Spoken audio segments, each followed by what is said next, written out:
Welcome back to part 3 of our pronoun workshop. In this section, we'll talk about how pronouns are part of and the future of workplace environments. Specifically, now that you've been learning about appropriate pronouns at work and getting comfortable with using them, the next step is to actually practice and know the proper use of pronouns in the workplace. So, this is an important driver for creating belonging environments and workplace cultures that thrive and contribute to reaching business objectives. So, pronouns create comfort by seeing and being aware of gender expression. Pronouns create a knowing that the importance of gender identity on an employee is extremely important. It's also valuing and accepting the person regardless of their identity, their gender expression, or their sexual orientation, and caring about the person's identity as part of what makes them healthy and contributes to their ability to thrive in the workplace. When people have to hide who they are, it creates emotional, energetic, mental, and physical exhaustion because they have to switch to being someone else in the environment, specifically noting that the environment doesn't feel safe to them. This is a phenomenon known as code switching, and it's one of the highest reasons that employees experience workplace burnout, disengagement, and turnover. So, code switching isn't just applied to non-conforming genders, it's also applied to men and women who are not accepted for their gender identities within the workplace. Pronouns are included in our language, writing, and communication. And when talking about anyone, pronouns are almost impossible to miss. So now that we have more understanding, and now more than ever, we're also seeing that people have acknowledged the importance and the relevance of pronouns within the workplace. So, just like a name or a cultural identity, pronouns are embedded in individual identity. Now, again, you've heard me say you don't just have one identity, you have multiple identities, but your gender expression is one of those identities. So, when we are talking about pronouns, we are actually providing an invitation. So, by using pronouns, we're providing an invitation into knowing, valuing, accepting, and caring for our peers, our colleagues, and creating spaces where it signals to others that you have an awareness, you have an understanding, you are going to behave ethically and respectfully, and you're going to take accountability for the environment that you are contributing to. So, most importantly, the use of pronouns, whether you are sharing your own or you're using another person's pronouns correctly, using pronouns for someone else is a way of showing your acknowledgement, your awareness, and having ethical respect of gender inclusivity. So, these actions allow your workplace to be an environment where people can be their most authentic self. While for some, the use of pronouns may not feel important, there are many people that are misgendered, causing a range of very difficult feelings like anxiety, lowered self esteem, embarrassment, dysphoria, and even suicide ideation. Misgendering peers and dismissing the importance of pronouns in the workplace to a non conforming individual can be interpreted as an act of psychological violence or harassment. So, just as important as it is to say someone's name correctly, it is just as important to use the right pronouns. The positive impacts of using the correct pronoun is a powerful affirmation of self, and it validates one's identity, and it builds recognition that someone is being seen, known, valued, accepted, and cared for. When we move into part 3 of this workshop, you need to have awareness about understanding how to use pronouns in the workplace. So we've gone through all of the history, we've gone through the element of understanding pronouns, their evolution, and the LGBTQIA plus acronym, and being an ally to the community. Next, there are 4 components that are important for you to remember and to apply to how you're using pronouns in the workplace. So, the first is how to use your pronouns and your ability to share your pronouns and set the pace, what that means and how to do that. The second is how to ask others for their pronouns. The third is the action and how to respect others' pronouns, other people's pronouns in the workplace. And the fourth is how to correct your mistakes when they occur in the workplace. And they will occur in the workplace. So, when thinking about the impact of your actions, these 4 components will allow you to be guided on how to use pronouns and the implications of the actions. So, first, when you start sharing your pronouns, you're normalizing the use of pronouns for others. So, this shows others that you are aware, that you understand, and that you're acting ethically and responsibly for the environment that you are contributing to. By sharing your pronouns, you're inviting others to participate in a work environment that promotes belonging and inclusion. Second, asking other people their pronouns does a couple of things.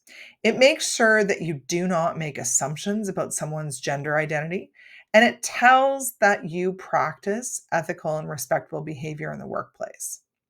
For those who have had challenges in the past where they've been disrespected or received mistreatment, it also shows people that you're safe. You're creating a safe environment. So while it is proactive to signal to others that you're aware and you understand and you're acting as an ally, you also shouldn't force anyone in the workplace to share their pronouns. When you ask, give the person the opportunity to share. If that ask is genuine, they will decide their level of safety and respect and choose how they use pronouns and whether they share those pronouns. Third, respecting other people's pronouns. So, by sharing your pronouns and asking others their preferred pronouns, you're actually already starting to show respect. But taking that respect into belonging behavior means using neutral language in different contexts. So, think of job titles: team member, people leader, leader of leaders, individual leader. Think of replacing language in the workplace text with they, them, so that it is consistently neutral language.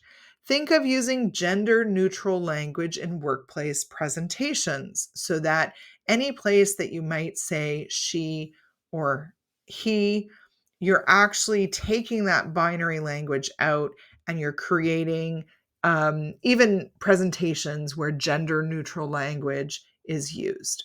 So, respect is the ability to model the behavior. And in this context, that means using pronouns, using correct pronouns, and ensuring that when you are presenting, interacting, that you are also ensuring that you're using inclusive language that is gender neutral. And this actually takes us into our last way of using pronouns in the workplace. So, the last ethical and respectful action of pronoun use is correcting mistakes when they occur. This last action can be hard, but extremely impactful. Respecting others' pronouns and correcting any mistakes that occur shows your willingness to respect one's pronouns, learn from your mistakes, and show your commitment to creating a safe working environment and culture. In the following slides, I'll walk you through how to do all these steps with examples. So, you're going to have the opportunity to share your pronouns or ask other others for their pronouns in many different spaces. Some of the most common spaces are your day-to-day interactions that you have with your colleagues, especially when meeting, new coworkers or colleagues. Um, when at larger events where you would use name tags, you can have pronouns under your name and your role. This really does make people feel more comfortable, and it signals that you're an inclusive individual leader. So, any opportunities for introductions during workshops, trainings, discussions, remote, so in person or virtual, where pronouns can be used, this is where you want to acknowledge the use of pronouns. So, for example, when virtual, you would insert your name in your Teams or your Zoom call, and then right beside your name in parentheses, you would insert your pronouns, just like you saw originally on my introductory slide. When you're at big partner or collaborative events, this is also a great time to use pronouns. And again, you would put it on your name tag or in how you introduce yourself and how you also ask others to introduce themselves. Email signatures is a day to day action. It demonstrates your commitment to your workplace and environment. And it shows that you want to behave respectfully and ethically. So, how you use pronouns could be different, like it might differ slightly. You're seeing to the right of the slide where there's three different examples. There's no right or wrong. The big piece is that um, you want to include at least four of these specific elements, which I'm going to go through in our next slide. Um, and the majority of um, our time today is going to be looking at the use of pronouns in each of these spaces and where these different elements become applicable and how to actually practice them so that it becomes easier, more comfortable, and you can become more connected to creating that space of inclusion and belonging in the workplace. So, the research of my PhD students, my own research, and then many others before us all show that there are 6 common identifiers in workplace signatures that are important because they directly and indirectly, as well as with statistical significance, increase the perception of workplace belonging. So the first is to ensure that you have your name listed. The second is that your name is phonetically spelled, or there's a button that actually says your name. The third is that your pronouns are listed. And the fourth is that your title is listed. Now, bonuses, fifth, there is a photo of you so that people can see you and recognize you. And the sixth is the meaning of your name is published. Now, the first 4 identifiers, so name, how to say your name, pronouns, and the title, your title, should be at the top for what is being used in the workforce. So these 4 together increase perception of workplace belonging. When these were tested on average, there was 84% of employees who see these on a day-to-day basis have a greater sense of belonging when they are standardized in email signatures. The last 2 identifiers become important when you're working globally in markets where many different cultures come together, and names are contextual to specific regions of operations, including regions where high immigration is a strategic element for the country of operation. So, using these elements becomes more important when you're operating globally, where you have more than one market that you are interacting with on a daily basis. If you are only interacting in your local markets, the last 2 identifiers are not as important.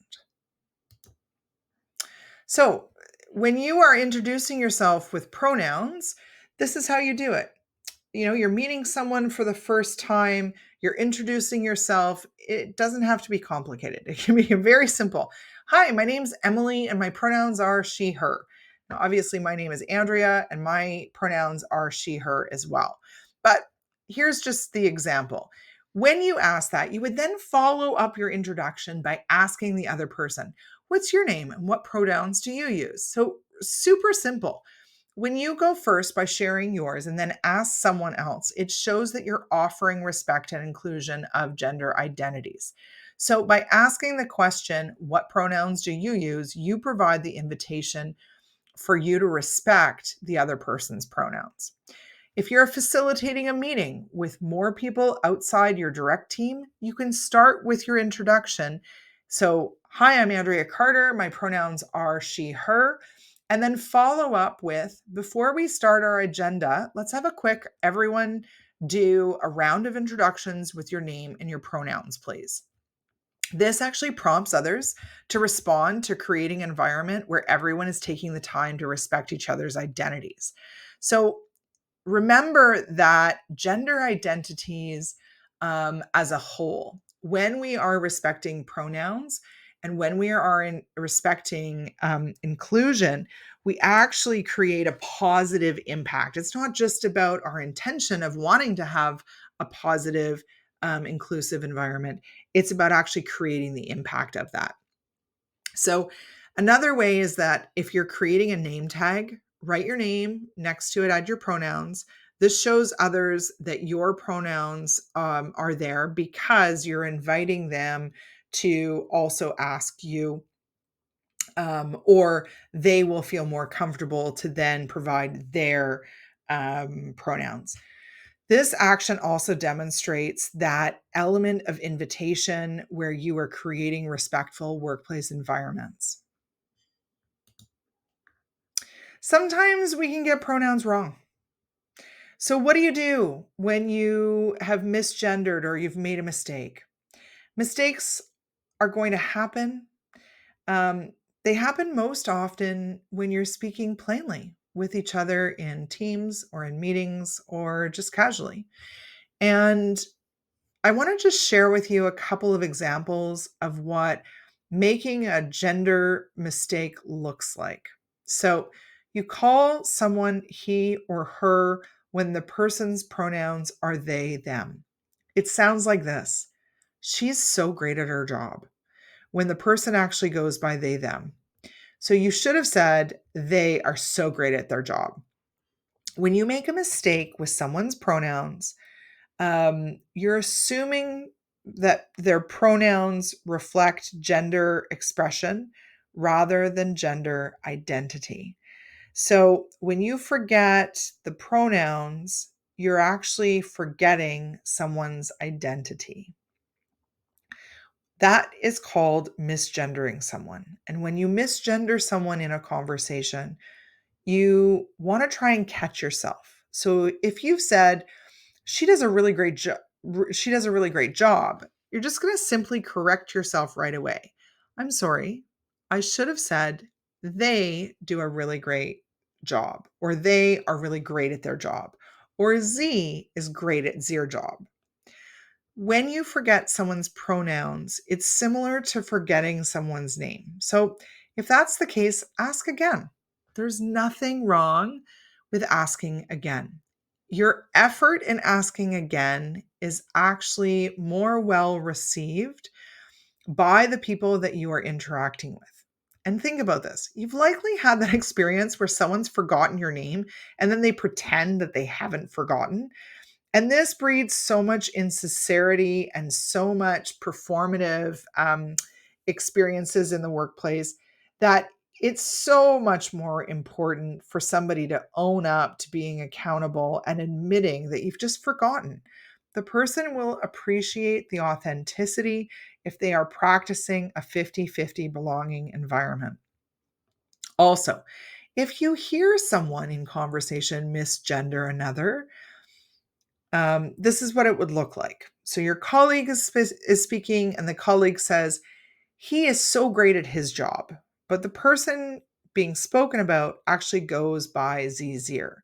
You would simply correct them. You would say, You mean to say, Z is great at their job. It's important to advocate for individuals when they're not in the room. This demonstrates that you uphold respect and ethical behaviors even when the person isn't in the room. This speaks to integrity and accountability for belonging in the workplace. When you make a mistake, there's no need for defensive or over apologetic behavior. If you were corrected by someone, start with a thank you for correcting me. Then follow up with an apology and a correction. The first two steps sound like thank you for correcting me. I'm sorry. I should have said they, or I should have said Z, or I should have said he or she. Don't spend too much time explaining yourself. Don't fixate on it or justify your actions. The focus here is on the importance of just correcting the mistake and moving forward. The last step is to take time afterwards to reflect on why that error occurred. It's always important to keep working on how you could be better for next time. And this is applicable in all things in the workplace. Often, when mistakes are made or when mistakes continue to happen, it's because your lack of comfort and connection with what you're trying to do is getting in the way. Here, it's an element of a lack of comfort and connection with the language and what to do and how to speak it. So to decrease this fear or the element of feeling uncomfortable or unconnected, your biggest gift is going to be to practice using the exercises. And these exercises are provided in part 4 of the workshop. When creating belonging environments where gender inclusivity is practiced, one area to get comfortable and connected with is normalizing how you advocate for your peers. You can practice the wording of gender inclusivity in part 4 of this workshop.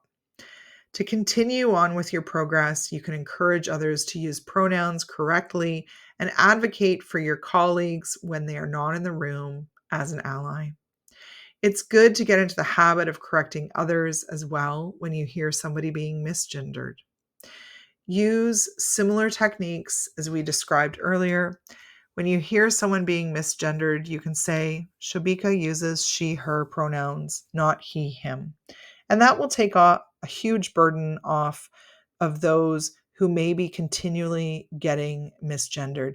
It also helps you notice that the more you practice, the more you become efficient and eloquent in your use of recognizing gender neutral pronouns and also creating spaces that are safe for all employees in your workplace. Your ability to use pronouns correctly, support and encourage others to be respectful and inclusive of pronouns, and understand the impact of misgendering, show empathy and understanding for those that struggle with pronoun usage. And it is how you, as an employee, can truly be an effective ally at your workplace and champion the importance of pronoun use. So, for a quick summary, pronouns are important to create respect, and also they're important to use correctly. Always ask for someone's pronouns and don't make assumptions. If you make a mistake, apologize, correct yourself, and reflect for a better future outcome. Practice, practice, practice.